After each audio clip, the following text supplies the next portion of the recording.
with this year's theme, Generation of Unity, Partners for the New Philippines. Henerasyon ng pagkakaisa, kagabay sa bagong Pilipinas.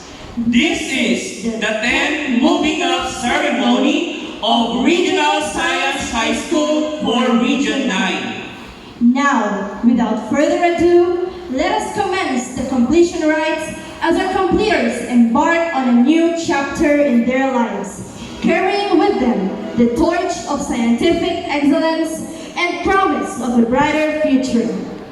Ladies and gentlemen, let us witness the processional led by our Grand Marshal with a school base, candidates for completion with their proud parents, the Regional Science High School teaching and non-teaching staff, SPTA officers, barangay officials, DepEd officials, the school principal, and guest speaker. Kamusta yung ano? Wala po kong lang-big PNP kasi PMA lang po. If di po nakapasa baka next year po. Waiting na sa finalist sa PMA ngayong week.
Ladies and gentlemen, the grade 10 class advisors.